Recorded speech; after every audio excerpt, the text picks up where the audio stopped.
Hello everyone, the chart guys have been working on an introductory technical analysis course for some time now, and after surveying hundreds of traders, we narrowed down what the most sought after information was, and we created this course, Entry and Exit Strategies. It's over 5 hours in length, and we go over different signals that the charts tell us for when to buy and when to sell. If you are the kind of trader that is still looking at charts and not realizing what it is trying to tell you, still feeling a little bit overwhelmed, this course is designed to alleviate that uncertainty. So the course outline, we're going to go over the psychology of trading, establishing a game plan, recognizing the different indicators signaling bullish and bearish entries, being able to identify support and resistance levels, poor entries where traders make mistakes and how to avoid them, exit target, knowing where to sell your positions, where to place stop losses to keep those losses minimal, my personal preparations, how I get ready for the trading day, and then piecing it all together, looking back at everything we just learned and applying it to the real world. As a bonus, we'll also look at an intro to finding entries and exits with patterns, and you'll recognize these patterns on all kinds of time frames throughout the stock world, so certainly beneficial to be able to trade off of those as well. So we hope you will check out this course, and again, we feel it will build a foundation of technical analysis knowledge that experience will build off of and send you on the right direction to making more profitable trades. Hello, gold fiends looking at gold and the dollar. Let's start with the dollar because it is the driving force recently, which has been hitting 13-year highs. It's why gold is struggling so hard to bounce from oversold conditions on the daily time frame. But we had a break of a key support here. It's the higher low pattern on the hourly. It broke, which does indicate consolidation is occurring. That support was at 101.01.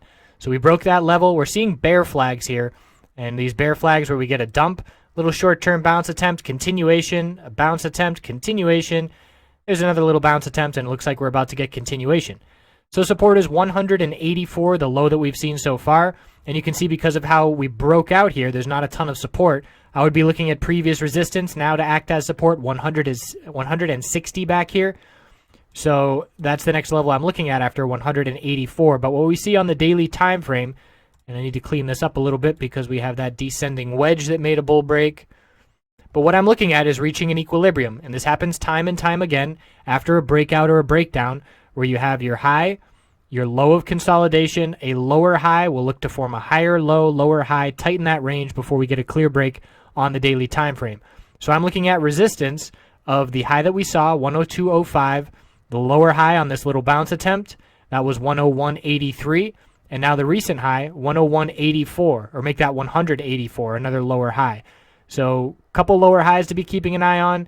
Our low of consolidation way down here, a bearish candlestick, and looking like further downside is coming, which is a sigh of relief for the gold bulls because they're seeing an oversold bounce on the hourly time frame. And it's pretty much the opposite. You can see these little bull flags, a little consolidation before continuation. Looks like some more healthy consolidation here. But even on this bounce, we saw a move from a new low, 1151, all the way up to 1165. So a $14 bounce. It still doesn't even come close to changing this trend on the hourly time frame of lower highs and lower lows. Step one would be getting over 1172, and then I would be a believer if we got over 1180. But you can look at the 4-hour chart for gold and just look at the trend that we've been in, clearly downtrend, and then you look at silver on the 4-hour chart, and it is so much more bullish. And certainly not very bullish, but comparatively much more bullish with higher lows and higher highs in a completely opposite trend over the past couple of weeks. And really, silver's been in an uptrend for the past month. Or I take that back, the past 2 weeks. So we look at gold, and it's in a downtrend the past 2 weeks. So gold is still weak. We are seeing a bounce because the dollar is consolidating. We know the Fed is coming Wednesday.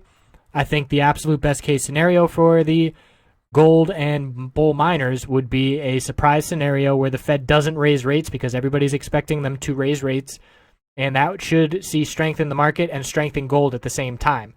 Obviously, that's not likely, so I think the rate hike is being priced into gold. I think most of it will be priced in by the time we get that decision. And we look at the daily time frame, we've got a bullish reversal candlestick, but as I've been pointing out, to hammer down here, need this 10-day moving average at resistance to become support. We've got a half dozen rejections over the past couple weeks and still need to turn that level into support. And right now it's down at about 1170 And we need to see another green day tomorrow to confirm this candlestick and a close above the 10-day moving average resistance. We got our bullish MACD cross by default. RSI still oversold. You can see the lack of any kind of follow through on a bounce. And again, we looked back historically and said we anticipated a bounce because the RSI, when it's in the mid-20s, does see a nice bounce time and time again. But we have to keep in mind that because the dollar is at 13-year highs, that history hasn't been seen in the past 13 years. So anything that's happened in the past decade might not apply to what we're going to see happen now because of the strength of the dollar. So let's look at some of these miners. And again, what stands out for these bull miners is the fact that they're holding support. They have not broken the low of mid-November. Meanwhile, gold is still setting lower highs and lower lows multiple times. Now, how can the miners hold up? That's because the overall market is in blue sky breakout mode, all-time highs. So the market is holding up these bull miners, whereas gold is not contributing to this strength at all. So still resistance. The middle Bollinger Band for NUGT is 841. Inside candlestick today, worth watching tomorrow. We look at JNUG. That middle Bollinger Band resistance came close to testing it today, 714. It is also an inside candlestick worth watching tomorrow. So the bulls are clinging on to this support, desperately trying to hold it. We see the bear miners bouncing off the 50-day support for JDST. Nice bull break on Friday, and then a back test and a hold of the middle Bollinger Band, closing up near the high today, and again, inside candlestick to watch. And we look at dust holding the middle Bollinger Band on the back test today, inside candlestick to watch tomorrow. So we've got all these inside candlesticks to be watching, some moving average supports and resistances, the middle Bollinger Band support for the bears, and its resistance for the bulls. So that means in the short-term time frame, the bears still have control, even though we're seeing this oversold bounce attempt on gold. Break 1172, I'll start paying attention to the gold bulls. Break 1180, I'll become a believer in this oversold bounce, but still a lot of work to do. Wednesday will be an exciting day, but we'll check back in before that. I'll see you tomorrow.